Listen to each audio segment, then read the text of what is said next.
যেখানে মানে চালাক বলা হয় চোরকে, সেখানে চুরি হবে না। এরপরে বলবেন যে ওয়াজের অনুমতি পাওয়া যায় না, সরকার এই করছে সেটা করছে। আরে ভাই, সরকার আওয়ামী লীগকে সাইডে রাখেন, যে গভর্নমেন্টে থাকে সেই গভর্নমেন্ট সবার করবে, যে যেখানে চলে গেছে তাকে ওই জায়গায় রাখতে হবে, তাহলে সার্ভিস পাওয়া যাবে। মানে আমার ওর সাথে বনে না, এখন ও চেয়ারম্যান মেম্বার, ওকে ওই জায়গায় যেহেতু সে ওই জায়গায় পৌঁছে গেছে, তার এবারে সে 1 নাম্বার 2 নাম্বারই ভালো মন্দ জোর জবরদস্তি এখানে যেহেতু সে পৌঁছে গেছে, there is nothing to do, আর কিছু করার নাই, সো অ্যাকসেপ্ট হিম। তাহলে সেও সার্ভিস পাবে, তার সম্মান পেলে আপনি সার্ভিস পাবেন। বুঝাচ্ছেন আসলে? যেখানে মানে কি বলবো আসলে, আমি খুব অবাক হয়ে যাই। তো চুরিকে যখন চালাকি বলবে, তখন আসলে এই সমাজে চুরি, এখানে দেখেন অনেকে বলবে ওয়াজের অনুমতি পাওয়া যায় না, কনসার্টের অনুমতি পাওয়া যাবে না। মানে কনসার্টের অনুমতি, কনসার্টে কি কেউ পুলিশের খারাপ করে? ঘুষখোর ঘুষখোর মানুষকে বলো, পুলিশকে বলিও না। কারণ এই আমার মতো অনেক হুজুরের পিএসও ঘুষ খায়। তার মানে ঘুষখোর পুলিশ না, ওই লোকটা ঘুষখোর, সে যেখানে সুযোগ পাবে সেখানে খাবে। এবার ডাক্তারে খাবে, ডাক্তারের পিএসএ খাবে, পুলিশে খাবে, র্যাবে খাবে, আর্মি খাবে, হুজুরের পিএসএ খাবে, ছেলে বাপের থেকে খাবে। ওর স্বভাব হারাম খাওয়া, এবারে ওর যে পজিশন সেই পজিশনে খাবে। তার মানে কোনো একটা পেশা কখনো খারাপ হতে পারে না। আমি কি স্পেসিফিক করতে পারছি ক্যাটাগরি? পুলিশ কেন আসবে? আপনি বলবেন যে এই করছে। আরে ভাই, পেশা যখন কোনো পেশা ক্রিয়েট হবে, এটা পুলিশ হবে, র্যাব হবে, আর্মি হবে, বিজিবি হবে, হোয়াটএভার ইট ইজ, নেভি হবে, যখন কোনো পেশা তৈরি হয়, একটা সুযোগ হয়, সেটা ভালো কারিকুলামে তৈরি হয়। এন্ড দেন যে লোকটা ওখানে 2 নাম্বারই করে, সেই লোকটা এখানে না থেকে যদি মসজিদের মোতোয়াল্লি হয়, মসজিদের টাকা মেরে খাবে। ওই পেশার দোষ নাই। কিসের দোষ নাই? আপনি এভাবে নাম ধরে ধরে খারাপ বলা বন্ধ করে দিলেন, ইনশাল্লাহ দেখবেন এখানে আইজি আসবে, ডিএজি আসবে। 10টা চেয়ার রাখেন আপনি, 10টা চেয়ার রাখেন পুলিশদের জন্য, র্যাবের জন্য। ওরা যেরকম কনসার্টে যত জন্য রাখে, আপনি তো রাখেন এতে।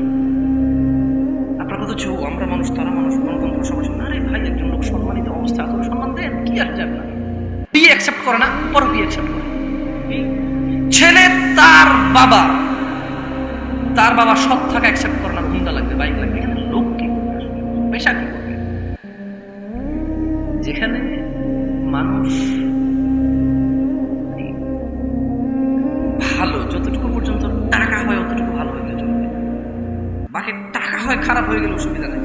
তো সেখানে আসলে ভালো মানুষ তৈরি হওয়া মুশকিল। যেখানে বাবা মা বলে যে অমুকের ছেলে দেখলে কি করবে, কেন বাপ জানে না ওটা 30,000 টাকা সরকারি স্কেল। বাপ তো জানে যে রেল স্টেশনের ওই যে স্টেশন মাস্টার নাকি, আমি এগুলো বুঝি না, প্রত্যেকটা একটু থাকে স্টেশনে তো ট্রেন থামে, এছাড়াও কিছু রেল গেট হয় রাস্তার মধ্যে, ওখানে একটা কি আছে, এখানে পতাকা দিয়ে ট্রেনকে কিছু একটা দেয়।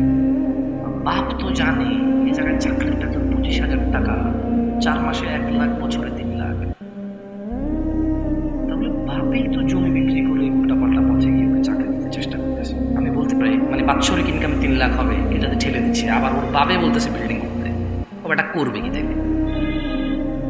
মানে যেখানে বাবা ছেলেকে বাধ্য করে ঘুষ খেতে, বাবা জানে যে আমার ছেলে 25,000 টাকা বেতনে চাকরি করলে হবে না, তো দরকার নাই তোর স্টেশন মাস্টার হওয়ার, অন্য কোনো কাজ করবে, ব্যবসা করবে না।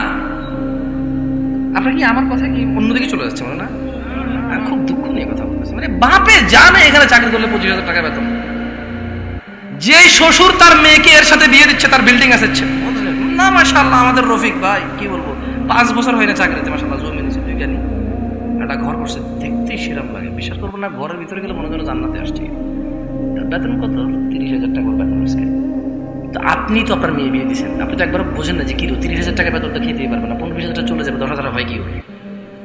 আপনি এখানে আসছেন ভালো করে দেখায়, এরপর আবার পুলিশে ধরে আপনার ধরলে মরলে যে পুলিশ খারাপ, আপনি নিজের দিকে তাকান না। আপনি বলবেন শেখ হাসিনা খারাপ, খালেদা জিয়া খারাপ, ওই যে রাস্তার কাজ করছে সে দুর্নীতি করছে। আরে আপনার যে লেবার 300 টাকা বেতন, কন্ট্রাক্টর না থাকলে সে নিজেই কাজ করে না, সেও দুর্নীতি করে কাজে। আপনি আসছেন কন্ট্রাক্টরের ভুল ধরতে, আপনার টাকা মেরে দিয়ে চলে গেছে, রাস্তার কাম খারাপ করছে। আরে ওর যে লেবার 300 টাকা বেতনের, ওই লেবার পর্যন্ত কাজ করার মতো ধোকা দেয়। যেখানে যে সুযোগ পাচ্ছে সবাই তো সুযোগ নিচ্ছে। তাহলে পেশা কখনো খারাপ হতে পারে না, খারাপ মানুষ। তাই মানুষ সংশোধন হতে হবে।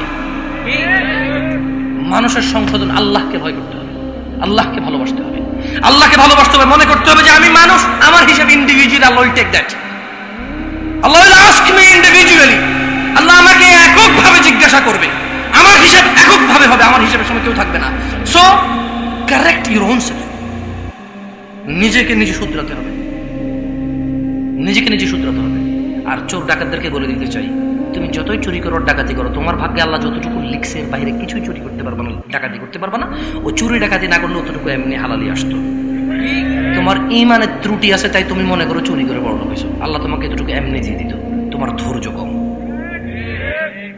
যাই হোক, কথা বলছিলাম আমরা যারা বিবাহিত এবং ছেলে সন্তান আছে, লোকমান হাকিম তার ছেলেকে যে উপদেশ দিয়েছে, আমরা উপদেশটা শুনবো, এন্ড দেন আজকে আমরা ঘরে গিয়ে ভাববো আমরা আমাদের ছেলেকে উপদেশ দিয়েছি কিনা। ঠিক আছে? وَإِذْ قَالَ لُقْمَانُ لِابْنِهِ وَهُوَ يَعِظُهُ يَا بُنَيَّ لَا تُشْرِكْ بِاللَّهِ। আর স্মরণ করুন যখন লুকমান উপদেশ দিতে গিয়ে তার পুত্রকে বলেছিল, ইয়া বুনাই, হে আমার ছেলে। হ্যাঁ, বলবেন না এখন মেয়েদেরকে বলে নাই, ওনার ছেলে ছিল তাই ছেলে বলেই বলছে, আপনি মেয়েকেও বলবেন। ওকে, একবার এরকম ওয়াজ করছিলাম ছেলের কথা বলে, এক মহিলা পরে ফেসবুকে লিখছে, শেখ মেয়েদের কথা তো বললেন না। আমি সন্তান বলেছিলাম, কেমন তো যাক, এখানে মা বোনরা ওয়াজ শুনতেছে তো মনে না, যাক যাক আপারা আপনারাও আছেন এর মধ্যে, কেমন মেয়ে হলে মেয়ে ছেলে হলে আমরা সন্তান বলবো, কেমন। এখন ওনার ছেলে ছিল তাই উনি বলছে এই ছেলে। আপনার যদি কত বাপ আছে না তার ছেলে একটা, তো সে তো আর মেয়ে বলবে না, ছেলে ছেলেই বলবে, কিন্তু বাবা হিসেবে উপদেশ হবে, কেমন। ইয়া বুনাইয়া লা তুশরিক বিল্লাহ, হে আমার পুত্র, হে আমার বৎস, তুমি আল্লাহর সাথে শরীক করিও না। ইন্নাশ শিরকা লাযুলমুন আযীম, নিশ্চয়ই শিরিক সবচাইতে বড় গুনাহ। বলেন তো কত? সবচাইতে বলতে কত বড় গুনাহ, মানে এরপর একটা গুনাহ বলেন।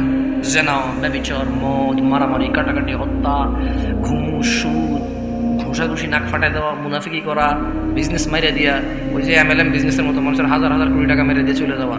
হ্যাঁ, পুরো যে যেমন এখন ধরেন রাশিয়া ইউক্রেন যুদ্ধ লাগছে, লক্ষ লক্ষ মানুষ মেরে ফেলতেছে, বাংলাদেশে পাকিস্তানের হাজার হাজার মানুষ মেরে ফেলছে, এগুলো অপরাধ না? সবগুলো অপরাধ না? ঠিক আছে, লুকমান হাকিম বলছে যে নিশ্চয়ই শিরক সবচাইতে বড় অপরাধ। আপনি এবার একটা অপরাধ তৈরি করেন যেটা এটা চাইতে বড় হয় এবং প্রেজেন্ট করেন। আচ্ছা, এবার বলেন তো শিরকটা কি? কেমনে শরীক করে? না না না, আপনারা সহজ করে বলে দিই। এটা ঠিক, আল্লাহ ব্যতীত কাউকে সিজদা করা, চাওয়া, সন্তান চাওয়া, যাওয়া, মোমবাতি দেওয়া, আগরবাতি দেওয়া, এগুলা। এখন একটা কথা বললে তো ওয়াজ থেকে আস্তে আস্তে লোক ওঠা শুরু হয়ে যাবে। হ্যাঁ, ওঠা শুরু হয়ে যাবে, আর ভালো লাগবে না তো আপনার।